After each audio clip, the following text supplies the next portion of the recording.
Allahumma salli wa sallim ala nabiyil karim Muhammad wa ala alihi wa ashabihi wa man da'a bi da'watihi wa istanna bi sunnatihi ila yaumiddin. Amma ba'd.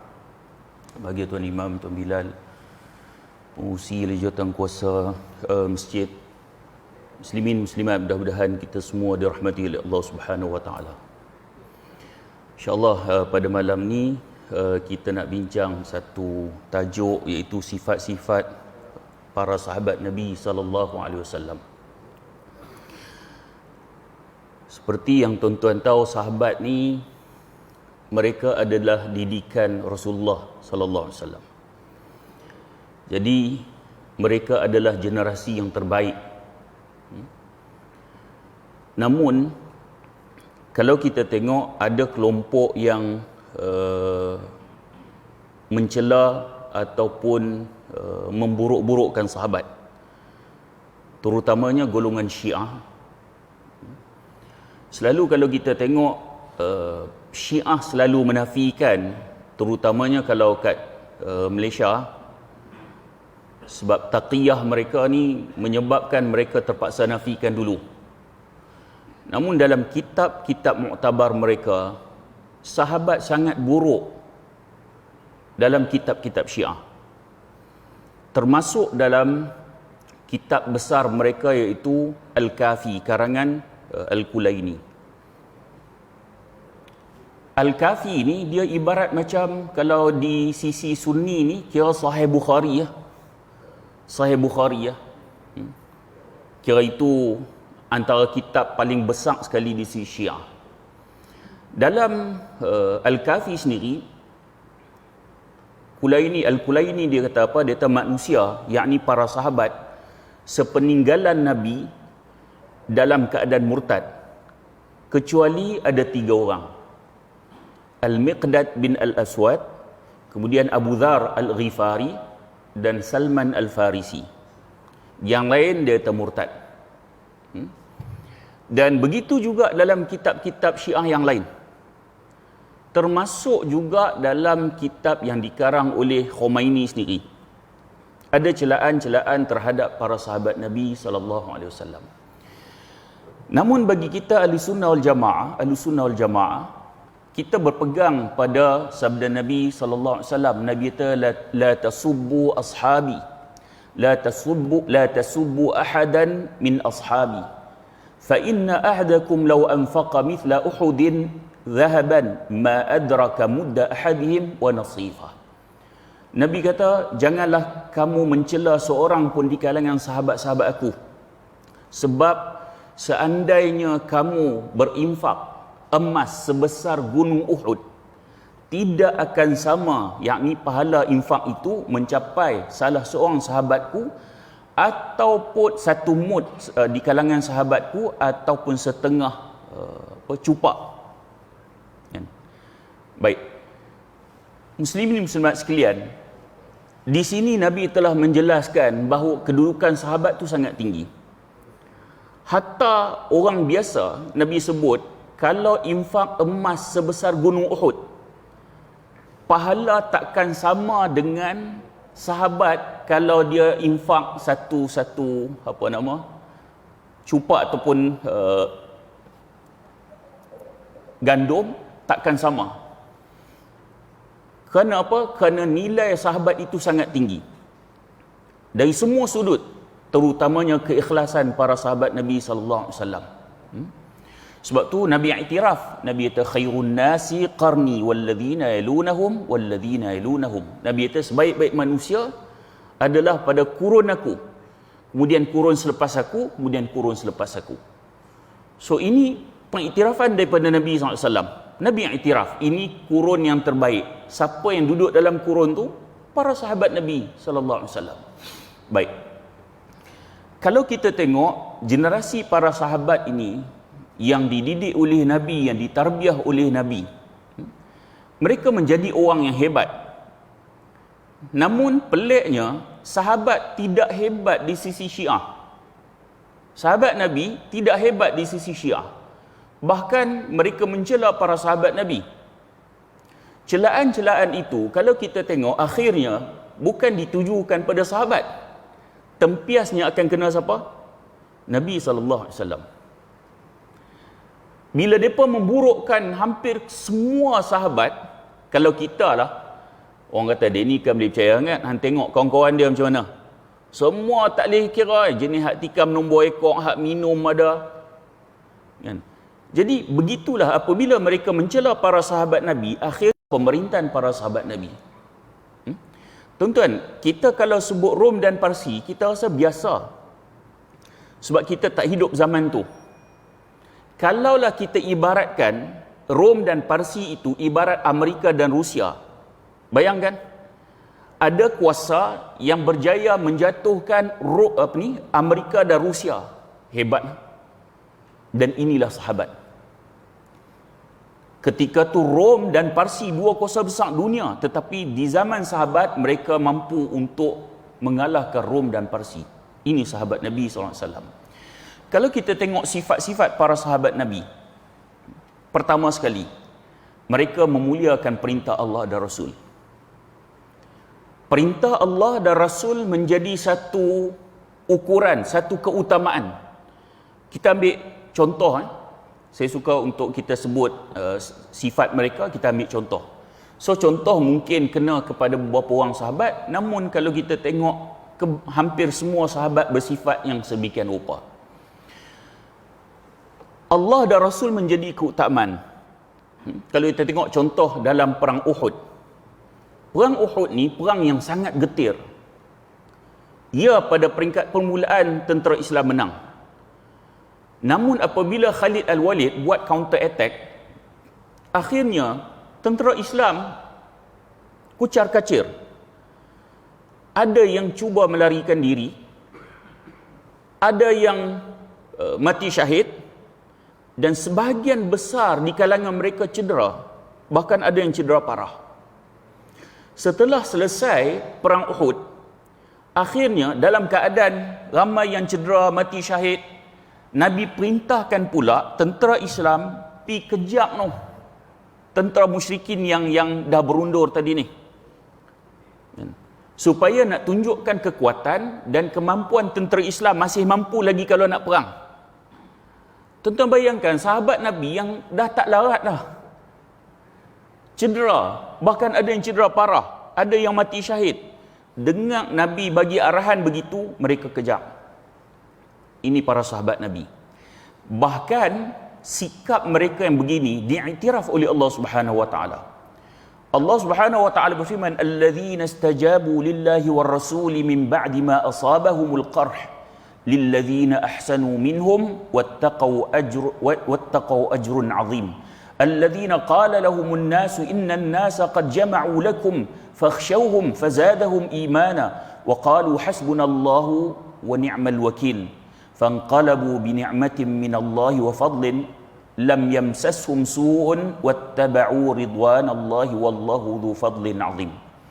Kata Allah, orang yang mentaati perintah Allah dan Rasul sesudah mereka mendapat luka, yakni dalam perang Uhud, bagi orang yang berbuat kebaikan di antara mereka dan bertakwa, ada pahala yang besar menanti mereka. Yakni orang-orang yang mentaati Allah dan Rasul, yang kepada mereka ada orang yang mengatakan sesungguhnya manusia telah mengumpulkan pasukan untuk menyerang kamu, kerana itu takutlah kepada mereka. Bila diberitahu, pakat duk tunggu dah ni, nak serang kamu. Kalau sikap kita lah, kalau nak diserang, apa sikap kita? Sahabat berbeza. Maka perkataan itu menambah iman mereka. Bila diberitahu, orang duk berkumpul dah nak serang hampa ni, iman makin bertambah. Ini para sahabat Nabi. Bahkan mereka menjawab, hasbunallahu wa ni'mal wakil. Cukuplah bagi kami Allah sebagai pelindung. Tuan-tuan, yang ni jarang dipraktikkan dalam masyarakat kita. Saya tengok orang Arab ada sikit. Terutamanya saya duk hantar bantuan pada umat Islam Syria, kan. Sebab orang Arab ni mulut dia mudah untuk ucap ni, hasbunallah wa ni'mal wakil. Mulut dia mudah ucap tu, kita payah. Tuan-tuan, selalu saya duk share video-video apabila tentera rejim Syiah Bashar Assad dibantu oleh Rusia bom, rumah habis ranap, isteri mati, anak 3 orang mati, walaupun dalam keadaan sedih, dia cakap apa pun, dia akan lapik dia punya cakap tu dengan hasbunallah wa ni'mal wakil. Cukuplah bagi kami Allah sebagai pelindung. Dan inilah sikap para sahabat. Musuh dah berkumpul nak serang, sikap mereka kan, bila dibagi tahu kata no, musuh berkumpul nak serang hampa ni, sikap mereka ialah bertambah keimanan dan mereka meletakkan pergantungan pada Allah, hasbunallah wa ni'mal wakil. Maka mereka kembali dengan nikmat dan kurnia yang besar dari Allah. Mereka tidak mendapat bencana apa-apa, mereka mengikuti keredaan Allah dan Allah mempunyai kurnia yang besar. Baik, contoh yang lain. Kalau kita tengok dalam Qissatul Ifk dalam surah An-Nur, Qissatul Ifk. Apabila Sayyidatina Aisyah difitnah, ada skandal dengan Safwan bin Mu'attal. Kisah ini kisah yang sangat mendukacitakan. Bila balik dari perang Bani Mustaliq, masa tu dah berhenti, kemudian Aisyah diminta izin, dia turun daripada keduk unta tu, apa panggil yang atas unta tu, nak pi buang nak buang hajat. Lalu bila dia pi buang hajat, biasalah kalau di sana dia akan cari tempat yang jauh, yang terselindung. Bila dia buang hajat, dah selesai, dia pun balik, dia masuk balik dalam yang tempat unta tu. Bila dia masuk dalam, dia sedap kalung dia hilang. Kalung dia hilang. Bila dia turun pergi cari tu, sahabat lain tak tahu, kata dia keluar. Lalu bila perintah meninggalkan tempat sebut, pakat tinggal. So Safwan ni ialah orang yang jadi macam sweeper. Dia ni last sekali, dia akan pastikan semua benda dah selesai dah. Bila Aisyah balik tempat tu, dah cari kalung tadi ni, balik tempat tu dia tengok tentera Islam semua dah tak ada. Dan Safwan bin Mu'attal pada ketika tu, Safwan bila tengok Aisyah, dia pun jadi terkejut. Dia perintahkan naik atas kenderaan dan bawa balik ke Madinah. Dan apabila sampai di Madinah ni, orang mata ni banyak, pakat duk tengok golongan munafik mula main peranan. Mereka kata Aisyah ada skandal dengan Safwan.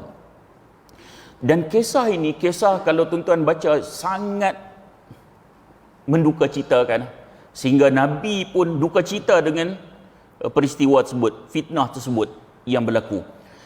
Dan bila Abu Bakar, bapa Aisyah, dia dapat tahu fitnah ni, salah seorang yang percaya ialah seorang yang namanya Mistah, dan dia ni duk terima bantuan daripada Abu Bakar. Abu Bakar duk bantu dia, tapi dia yang duk bunyi fitnah ni juga. Bila Abu Bakar tahu, Abu Bakar sumpah tak mau bagi bantuan dah pada dia, pada Mistah ni, tak mau bagi bantuan dah. Bila Abu Bakar bersumpah tak mau bagi bantuan, lalu Allah turunkan ayat wala ya'tali ulul fadli minkum was-sa'ati an yu'tu ulil qurba wal masakin wal muhajirin fi sabilillah wal ya'fu wal yasfahu ala tuhibbuna an yaghfirallahu lakum wallahu ghafurur rahim. Dan janganlah orang yang mempunyai kelebihan dan kelapangan di antara kamu bersumpah bahawa mereka tidak akan beri bantuan kepada kaum kerabatnya, orang-orang miskin dan orang berhijrah pada jalan Allah, dan hendaklah mereka memaafkan dan berlapang dada. Apakah kamu tidak ingin bahawa Allah mengampunimu dan Allah adalah Maha Pengampun lagi Maha Penyayang? Surah An-Nur. Ketika Abu Bakar dengar ayat ni, Allah turunkan ayatnya, Abu Bakar dia kata, demi Allah, wahai Tuhanku, kami lebih inginkan keampunanmu. Lalu Abu Bakar meneruskan bantuan kepada Mistah. Jadi kalau kita tengok para sahabat, apa-apa keutamaan Allah dan Rasul, bila Allah dan Rasul cakap lah, bibi lah, kan? Kemarahan yang tadi ni kerana anaknya difitnah, dia boleh buang macam tu je. Kerana apa? Kerana mengharapkan redha Allah dan Rasul. Ini para sahabat Nabi. Kemudian yang keduanya, apa yang mereka cakap iman mereka telah membuktikan dengan perbuatan mereka. Kan? Kalau kita cakap kadang-kadang tak sama dengan apa yang ada dalam hati kita. Berbeza dengan para sahabat. Kalau kita tengok dalam Bukhari, Imam Bukhari meriwayatkan daripada Anas bin Malik. Anas dia kata, bapa saudara tu Anas bin Nadhr. Dia kata ni dalam Bukhari ni. Dia kata Anas bin Nadhr ni bapa saudara dia tak hadir dalam perang Badar, perang yang pertama. Lalu Anas bin Nadhr ni dia kata pada Rasulullah, wahai Rasulullah, aku pernah tidak hadir dalam perang pertama yang engkau lakukan terhadap orang musyrik. Sungguh jika Allah hadirkan aku dalam perang dengan kaum musyrik, tentu Allah akan menjadi saksi apa yang akan aku lakukan. Nampak ni dia berjanji pada Allah. Dia kata kalau aku hadir dalam perang, Allah akan jadi saksi apa yang aku buat. Ni dia punya janji. Masa perang Uhud, masa perang Uhud yang kita cerita tadi ni, masa hak duk kucar kacir tu, masa kucar kacir tu sehingga tentera Islam ada yang terpaksa berundur. Kemudian Anas bin Nadhr ni bila dia tengok tentera Islam mundur, dia maju. Kemudian dia jumpa Sa'ad bin Mu'adh. Sa'ad bin Mu'adh. Kemudian dia kata kepada Sa'ad bin Mu'adh, dia kata, wahai Sa'ad bin Mu'adh, syurga wahai Sa'ad bin Mu'adh. Lalu dia masuk dalam, kemudian dia kata, sesungguhnya aku mencium wanginya di balik Uhud ini. Kemudian dia serbu di dalam kumpulan musuh. Dalam kumpulan musuh. Tuan-tuan, saya bila masuk serbu dalam kumpulan musuh, mungkin kita akan fikir, pasal apa dia buat macam tu, macam kena dengan ayat wala tulqu biaidikum ila tahlukah. Jangan kamu campakkan diri kamu dalam kebinasaan. Peristiwa ini pernah berlaku ketika Abu Ayyub Al-Ansari masa nak bebaskan kota Konstantinopel. Abu Ayyub Al-Ansari, bila tentera Islam kena teruk masa tu, ada seorang lelaki tentera Islam, dia masuk dalam kumpulan musuh untuk nak kucar-kacirkan musuh. Ada di kalangan tentera Islam kata dia ni dia telah membinasakan diri dia. Sebab Allah kata wala tulqu biaidikum ila tahlukah, jangan kamu campak diri kamu ke arah kebinasaan. Abu Ayyub Ansari bantah. Abu Ayyub Ansari kata ketika ayat tu turun, aku berada di sisi Nabi. Ia tidak bermaksud dalam situasi jihad begini. Jadi apa yang lelaki Anas bin Nadhr buat ni, menyerbu dalam kumpulan musuh untuk memporak-perandakan musuh, ini satu yang betul. Jadi dia sebut pada Sa'ad bin Mu'adh, dia kata syurga. Lalu dia serbu. Kemudian apa kata Sa'ad bin Mu'adh? Sa'ad bin Mu'adh ni tuan-tuan, ni kira antara pahlawan hebat di Madinah, Sa'ad bin Mu'adh. Sa'ad bin Mu'adh kata apa? Dia kata aku tak sanggup melakukan seperti apa yang Anas telah lakukan. Orang hebat tengok Anas buat tu, dia rasa hak ni aku tak mampu. Punya dahsyat. Apa yang dilakukan oleh Anas. Dia telah berjanji dengan Allah dan Rasul dan dia telah laksanakan apabila berlakunya di dalam perang Uhud. Kemudian Anas bin Malik disebut, dia kata ketika itu kami dapati dirinya dipenuhi 80 lebih luka dan dia ni dicincang selepas kematiannya sehingga kan orang tak kenal mana satu Anas bin Nadhr. Lalu saudara perempuannya boleh kenal dia melalui jari jemarinya. So dia punya jasad dia hancur. Hancur. Baik. Kemudian kata Anas lagi, ni Anas bin Malik melanjutkan kata-katanya, kami mengira atau menyangka bahawa ayat ini turun berkenaan dengan dirinya dan orang semisalnya. Allah sebut minal mu'minina rijalun sadaqu ma'ahadullah alaih. Allah kata di antara orang beriman itu ada orang-orang yang telah menepati apa yang telah mereka janjikan kepada Allah. Bukan cakap kosong, tapi apa yang telah mereka kata mereka telah laksanakan. Yang ketiga, para sahabat Nabi ini mereka zuhud terhadap dunia. Sahabat Nabi mereka zuhud terhadap dunia. Dalam kitab Az-Zuhd, tulisan Ibnul Mubarak, dia sebut, dia letakkan satu kisah Umar pernah datang ke bumi Syam. Syam ni kalau zaman sekarang 4 buah negara: Jordan, Syria, Lebanon, Palestin. Kalau Nabi berdagang ke bumi Syam tu, dia lebih kepada Syria. Jordan ni lebih kepada perjalanan dan transit. Kalau bumi perdagangan ni, dia bumi Syria. Bumi Syria. Saya dulu belajar di Jordan, masa tu pernah pergi Syria. Kita boleh tengok muka bumi Jordan dan Syria ni dia beza. Masa tu naik taksi je. Kalau Jordan ni bukit bukau, kering kontang, masuk dalam Syria kita akan tengok bumi yang subur. Bumi yang subur. Baik. Jadi bila sebut bumi Syam, kalau perdagangan ni lebih kepada Syria, dan pusat pemerintahan juga masa tu di Syria. Jadi Umar, dia telah lantik Abu Ubaidah Al-Jarrah menjadi gubernur di Syam. Umar ni dia sayang dengan Abu Ubaidah. Masa ta'un melanda Syam, Umar panggil Abu Ubaidah untuk balik, tapi Abu Ubaidah minta merayu pada Umar supaya dia tidak diperintahkan untuk balik. Jadi bila Umar sampai di bumi Syam, seorang pakat sambutlah Sayyidina Umar, khalifah sampai. Lalu Umar tanya, mana Abu Ubaidah? Orang kata satgi dia sampai. Satgi dia sampai. Lalu bila Abu Ubaidah sampai, pakai dengan unta yang biasa. Maksudnya, kalau kita relate dengan zaman sekarang, kira gubernur bawa mai kira Proton Saga. Bila kita dengar cerita ni, datang dengan unta biasa, kita tak nampak realiti sebenar, melainkan kita nak kena relate dengan zaman sekarang. Maksudnya gubernur yang pegang bumi Syam ni kira naik Proton Saga. Macam tu kan. Kemudian lalu Abu Ubaidah dia minta orang ramai tinggalkan dia dengan Sayyidina Umar. Lalu Umar ikut dia. Sayyidina Umar ikut dia sampai ke rumah Abu Ubaidah Al-Jarrah.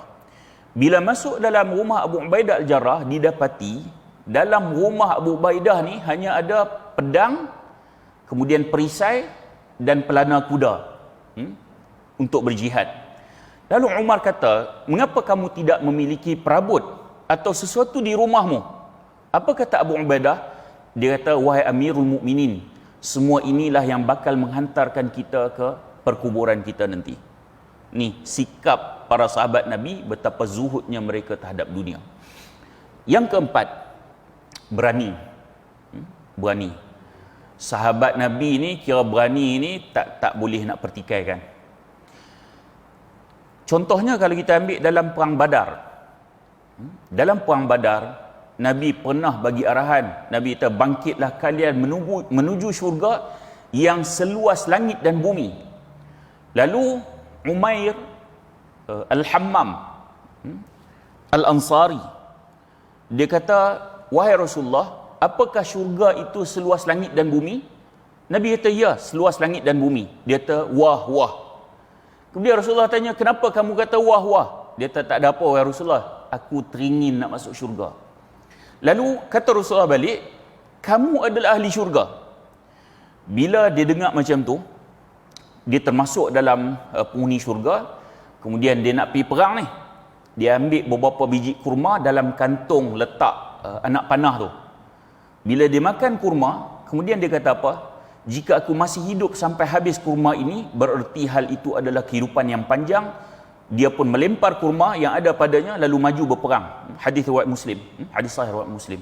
Kemudian dia makan kurma tu, dia kata, kalau aku perhabis kurma ni akan jadi lambat lagi nak mati syahid ni.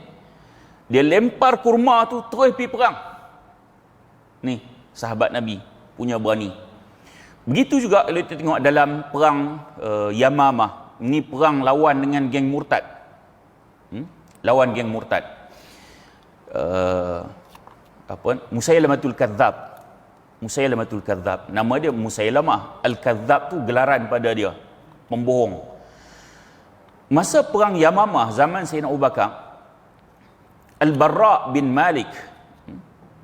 Al-Barra' bin Malik. Al-Barra' bin Malik ni dia saudara kandung Anas bin Malik.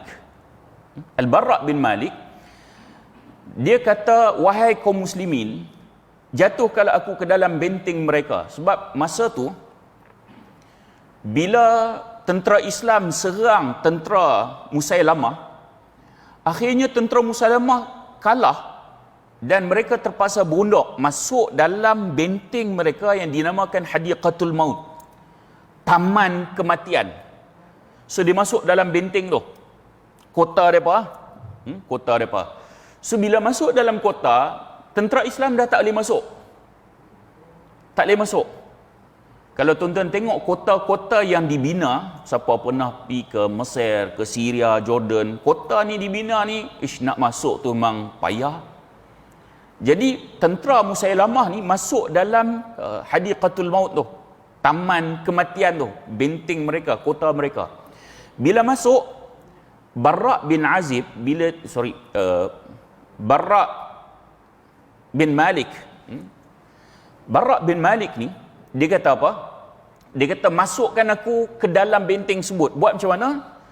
Ambil tombak, buat macam galah tu, kemudian letak perisai. Dalam masa yang sama, dia juga pegang perisai supaya panah yang dilemparkan terkena perisai sebut. Jadi tentera Islam akan hulur dia, maksudnya jolok dia ni sampai ke atas benteng sebut dan campak dia masuk dalam. Dahsyat. Tuan-tuan, bila campak masuk dalam, tujuan dia satu lah. Dia perlu buka pintu daripada dalam secepat mungkin. Tapi confirm tak dia akan kena teruk? Confirm lah. Berani sahabat Nabi. Dia tahu dia memang akan kena teruk, tapi tak apa, janji untuk Islam nak mengalahkan tentera puak-puak murtad ni, campak aku masuk dalam benteng sebut. Lalu bila masuk dalam benteng sebut, maka dia berjaya buka. Dia berjaya buka pintu. Imam Az-Zahabi sebut, Imam Az-Zahabi kata, Al-Barra' dia berjaya buka pintu pada dalam, tetapi ia terluka, dan luka dia ni lebih daripada 80 liang luka. Kerana nak buka benteng sebut, 80 liang luka. Bayangkan dengan tentera duk ramai tu, dia nak buka yang tu je, kena pedang, kena panah, 80 liang luka. Dan setelah perang tu selesai, sebulan dia warded, dia dirawat. Sebulan dia dirawat kerana kecederaan yang parah. Tapi alhamdulillah dia masih hidup. Dia masih hidup. Baik. Kemudian yang kelima, memutuskan ikatan jahiliyah dan berwala ataupun setia kepada Allah dan Rasul. Ini sifat para sahabat. Allah Subhanahu wa taala berfirman, la tajidu qauman yu'minuna billahi wal yawmil akhir yuwaduna man hadallahu wa rasulahu walau kanu aba'ahum aw abna'ahum aw ikhwanahum aw ashiratahum ulaika kataba fi qulubihimul imana wa ayyadahum bi ruhin min wa yudkhiluhum jannatin tajri min tahtiha al-anharu khalidina fiha radhiyallahu anhum wa radu an ulaika hizbullah ala inna hizballahi humul muflihun. Allah kata, kamu tidak akan mendapati satu kaum yang beriman pada Allah dan hari akhirat saling berkasih sayang dengan orang yang menentang Allah dan Rasulnya, sekalipun orang itu adalah bapa-bapa mereka atau anak-anak mereka atau saudara-saudara mereka atau keluarga mereka. Mereka itulah orang yang Allah telah tanamkan keimanan dalam hati mereka dan menguatkan mereka dengan pertolongan yang datang daripadanya, dan dimasukkan mereka ke dalam syurga yang mengalir di bawahnya sungai-sungai. Mereka kekal di dalamnya. Allah redha terhadap mereka dan mereka pun merasa puas terhadap limpahan rahmatnya. Mereka itulah golongan Allah. Ketahuilah bahawa sesungguhnya golongan Allah itu adalah golongan yang beruntung. Surah Al-Mujadilah. Baik. Tuan-tuan, apa yang Allah sebut dalam surah Al-Mujadilah ni, kalau kita tengok, mereka ni pertama, dia takkan jadikan musuh Allah sebagai tempat berkasih sayang. Mereka sanggup melepaskan walak mereka walaupun yang tu mak bapak mereka sendiri, saudara mereka sendiri. Ini disebut oleh Allah. Dan apa yang Allah sebut ini benar-benar berlaku di kalangan para sahabat. Abdullah bin Ubay bin Salul, anak tokoh munafik. Bila dia dengar Abdullah bin Ubay bin Salul ni hina Nabi, dia datang jumpa Nabi. Dia kata, wahai Rasulullah, kalau kamu izinkan, aku akan bawa kepala Abdullah bin Ubay bin Salul ni kepada kamu. Ni bapak dia tu. Bukan dia tak sayang pada bapak dia, dia sayang pada bapak dia. Tapi bila letak Islam di depan, Allah dan Rasul di depan, maka bapak dia sudah tidak ada nilai. Tapi Nabi tak bagi. Nabi tak bagi bunuh bapak dia. Kalau kita tengok Abu Ubaidah Al-Jarrah dalam perang Badar, Abu Ubaidah Al-Jarrah ni, bapak dia ni kira tak puas hati dengan Abu Ubaidah ni sebab masuk Islam. Masa perang Badar, bapak dia duk cari dia nak bunuh dia. Dia duk, asalnya dia duk mengelak. Duk mengelak, tapi bila dah tak boleh mengelak, akhirnya dia terpaksa buat keputusan.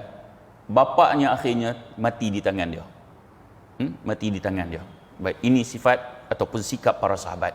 Yang keenam, mereka tidak tertipu dengan gemerlapannya dunia. Baik. Kisah yang terkenal,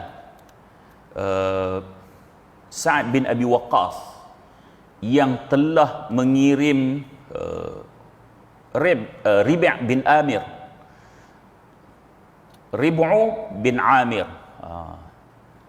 kirim untuk berjumpa dengan Rustum, Panglima Parsi. Ribi' bin Amir ni, bila dikirim jumpa Rustum, Rustum nak tunjuk bahawa Parsi, kehebatan Parsi ni, dia duduk dalam tempat dia ni, khemah dia ni, dengan pakai takhta emas, kemudian letak bantal-bantal yang mewah, yang banyak yang diperbuat daripada emas, nak membuktikan kehebatan Parsi. Ribi' bin Amir ni bila sampai, ataupun Ribi' bin Amir dia sampai tu naik kuda pendek, kuda biasa. Kemudian bila dia sampai, diikat dekat hak bantal-bantal yang milik Panglima Parsi. Panglima Parsi ni orang takut. Tentera Parsi sendiri pun takut dengan panglima dia. Tapi Ribi' ni bila dia pi ni, dia ikat kuda, tali kuda ni dekat bantal-bantal yang mewah tu. Lalu tentera Parsi, pengawal Rustum ni, dihalang Ribi'. Kemudian Ribi' ni dia kata apa? Aku datang sini kerana dijemput. Rustum yang jemput. Kalau kamu tak sedia untuk tengok apa yang aku buat ni, aku boleh balik. Tapi kalau nak aku datang sini, kena terima. Kemudian Rustum izinkan Ribi' masuk. Masuk. Bila masuk, Ribi' dia tombak dia ni, dia buat macam tongkat. Dia jalan, dia cucuk. Habis ni bantai mewah-mewah tadi ni. Kira Rustum tengok tu sakit hati ya. Bila sampai depan Rustum, lalu Rustum tanya kepada dia. Rustum tanya, apa yang membuatkan kamu datang ke sini? Kemudian dia jawab, Allahu ta'athna linukhrija man sya'a min ibadati ibad ila ibadatillah wa min dhiqid dunya ila si'atiha wa min juril adyan ila adlil islam fa arsalna bidinihi ila khalqihi linad'uwahum ilayh faman qabila dhalika qabilna minhu wa raja'na anhu wa man aba qatalnahu abadan hatta nufdiya ila maw'udillah. Maksudnya Allah telah membangkitkan kami untuk keluarkan sesiapa sahaja yang dikehendaki dari perhambaan terhadap sesama hamba kepada perhambaan kepada Allah. Dia nak sebut ni hak tentera Parsi tu, hak selama ni duk memperhambakan kepada hamba Allah, memperhambakan kepada makhluk. Dia sebut hak tentera Islam ni, umat Islam nak keluarkan pada hamba kepada hamba ni, kepada hamba kepada Khalik, kepada Allah, menjadi hamba Allah. Kemudian daripada sempitnya dunia kepada keluasannya, dari kezaliman agama kepada keadilan Islam. Maka dia membangkitkan kami dengan agamanya untuk seru mereka kepadanya. Maka sesiapa yang menerima perkara tersebut, kami akan menerimanya dan pulang meninggalkannya. Tetapi siapa yang enggan, kami akan memeranginya selama-lamanya, sehinggalah kami berjaya memperolehi apa yang dijanjikan Allah. Ada dalam tarikh At-Tabari. Tuan-tuan, ini yang ditunjukkan oleh Rib'un bin Amir. Yang ketujuh, para sahabat Nabi, sekiranya mereka tergelincir, mereka akan bertaubat dan kembali pada Allah. Kalau tergelincir, akan bertaubat dan kembali pada Allah. Tengok kisah Abu Lubabah. Abu Lubabah. Tuan-tuan pergi ke Madinah tu, kan, tiang-tiang dekat Raudah kan. Tiang-tiang tu, salah satunya adalah tiang Abu Lubabah. Abu Lubabah ni, masa Nabi nak halau Bani Quraidah, Yahudi yang ada di Madinah. So Yahudi minta supaya Abu Lubabah menjadi wakil perbincangan. Kerana Yahudi mereka kenal dengan Abu Lubabah ni.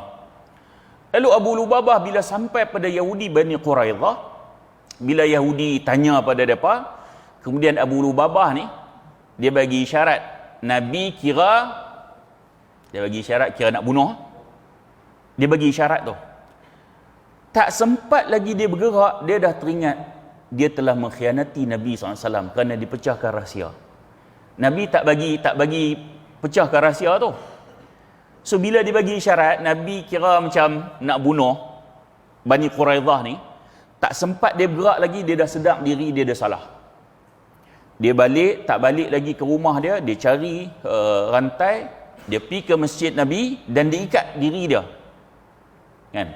Dia minta diri dia diikat dan dia hanya dilepaskan untuk solat, Abu Lubabah ni, dan dia tidak makan juga tidak minum, sehinggalah dia sebut, dia kata, sehinggalah Allah dan Rasulnya memaafkan aku.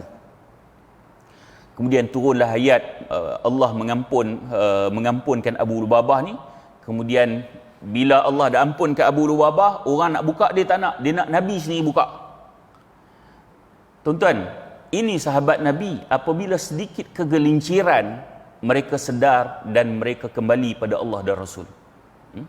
Tuan-tuan, pok-pok Syiah duk hina ni, sahabat Nabi begitulah sikap mereka. Sebab tu kalau kita tengok contoh yang lain, 3 orang sahabat yang tak pergi perang Tabuk, kan, tak pergi perang Tabuk. Salah seorangnya Ka'b bin Malik. Tuan-tuan, perang Tabuk ni waktu tu kira musim buah menjadi, ya, kan, musangking, tamar, ni buah menjadi, sehingga dia rasa sempat lagi nak kejar ni. Akhirnya bila Nabi dah pergi jauh, dia tak sempat. Begitulah 2 orang sahabat lagi, Hilal bin Umayyah dan Murarah bin Ar-Rabi'. 3 orang. Sehinggalah Nabi balik ke Madinah. Masa Nabi pergi untuk perang Tabuk ni, Ka'ab bin Malik dia kata masa tu bila dia keluar ke pasar-pasar, dia hanya tengok 2 golongan. Satu golongan yang diberi uzur oleh Nabi, maksudnya orang yang tak mampu perang, orang tua, perempuan. Yang kedua dia kata golongan munafik. Bila Nabi balik, yang geng-geng munafik ni pakat pergi jumpa Nabi, bagi macam-macam alasan. Tak apalah, Nabi terima. 3 orang ni je, mereka bercakap benar. Ka'ab bin Malik dia sebut, dia kata, aku ni orang yang pandai berkata-kata, tapi kalau hari ni aku berbohong, nanti Allah akan bagi tahu pada kamu. Kemudian dia cerita sebenarnya dia memang tak ada alasan. Bila dia cakap macam tu, maka Nabi telah memutuskan untuk memulaukan 3 orang ni. Semua sahabat tak boleh bercakap dengan 3 orang ni. Masa tu 3 orang ni, Ka'ab bin Malik menyebut dunia menjadi sempit Tuan-tuan, dua orang ni, mereka lebih duduk rumah, tapi Ka'ab ni lebih berani dia duduk keluar. Duduk pergi masjid, duduk pergi pasar, tapi seorang pun tak cakap dengan apa. Bagi salam pun tak jawab. Kemudian sampai hari ke-40, Nabi hantar wakil, isteri dia pun tak boleh dia dekati. Lalu Ka'ab bin Malik perintahkan isteri dia balik rumah mak ayah dia. Berat tuan-tuan, 50 hari. 50 hari. Telah di pulau. Berat tu. Dahsyat lagi pada PKP. PKP ni kita ada handphone lagi, boleh duk cakap kan. Hak ni tak ada siapa layan. Sangat berat. Sehinggalah ada utusan raja daripada luar hantar surat pada Ka'ab. Dia akan diberi jawatan kalau meninggalkan Nabi pergi ke sana. Dia tak layan. Sehinggalah akhirnya turun ayat yang membebaskan Ka'ab bin Malik dan dua orang lagi. Para sahabat Nabi apabila mereka melakukan kesalahan, mereka kembali sedar dan kembali pada Allah dan Rasul. Kemudian sahabat Nabi, mereka saling menanggung derita satu sama lain dan saling tolong-menolong. Asasnya apa? Allah sebut innamal mu'minuna ikhwah. Sungguhnya orang beriman itu bersaudara. Tapi ayat ni cerita orang beriman bersaudara tak mungkin sama hak kita pegang dengan para sahabat Nabi pegang. Tak mungkin sama. Kan? Kita yang nak praktikkan orang beriman tu bersaudara dengan para sahabat Nabi telah praktikkan, jauh. Jauh. Kalau kita tengok Allah telah memberi pengiktirafan kepada golongan Ansar. Allah ta wa yu'thiruna ala anfusihim walau kana bihim khassasah. Allah kata dan mereka mengutamakan orang-orang muhajirin atas diri mereka sendiri sekalipun mereka dalam kesusahan. Apabila Nabi bawa orang muhajirin hijrah ke Madinah, maka Nabi telah mempersaudarakan antara muhajirin dan Ansar. Salah seorang daripada yang dipersaudarakan adalah Abdurrahman bin Auf. Abdurrahman bin Auf. Abdurrahman bin Auf ni, tuan-tuan, dia telah dipersaudarakan dengan Sa'ad. Ni kira orang kaya di Madinah. Sa'ad offer pada dia apa? Separuh harta. Orang kaya, Nabi persaudarakan, dia offer separuh harta. Separuh harta, isteri dia ada dua. Mana nak bagi tahu? Dia akan ceraikan, habis iddah, kahwin. Ni bagaimana Nabi telah mempersaudarakan. Kemudian begitu juga kalau kita tengok kisah yang lain. Sebab tu saya tak baca hadis ni matan dalam bahasa Arab, kita dah lewat. Ada berapa minit lagi? Berapa minit ni? 3 minit ni? Tu dia.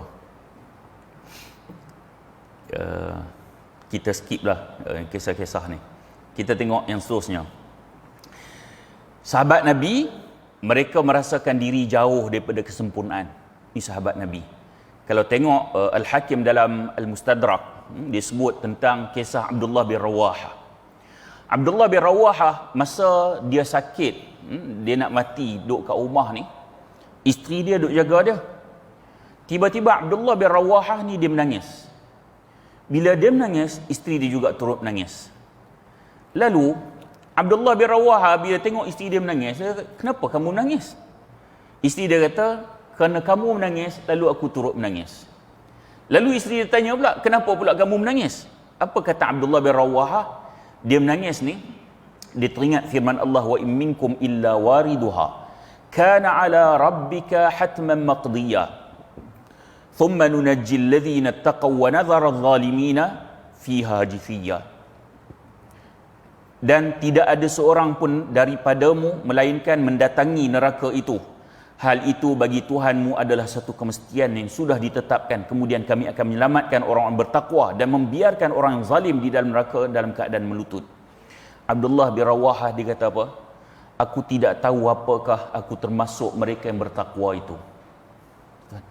Ni sahabat Nabi yang hebat ni boleh rasa macam tu.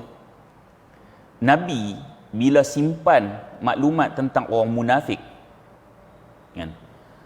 Sayyidina Umar boleh pergi tanya, nama aku ada termasuk dalam senarai tu. Dahsyat. Kan? Bahkan beliau telah dijanjikan syurga.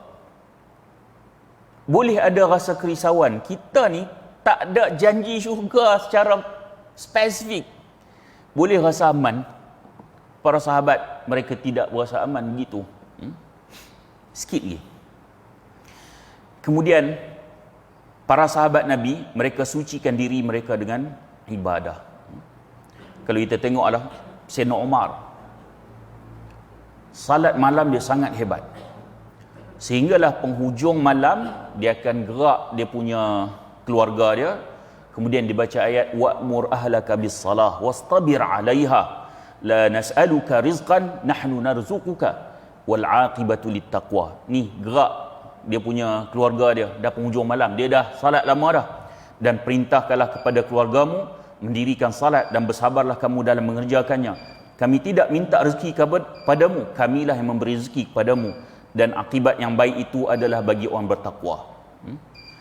So, kita ada beberapa lagi poin nak cerita tentang sahabat Nabi ni, sifat sahabat Nabi. Namun oleh kerana insya' pun dah masuk, maka kita tangguhkan dulu kuliah kita ni. Mudah-mudahan pertemuan kita ada manfaat. Kalau terkasar bahasa, mohon maaf. Dan saya sudahi dengan aqulu qawli hadha wa astaghfirullahal azim li wa lakum. Assalamualaikum warahmatullahi wabarakatuh.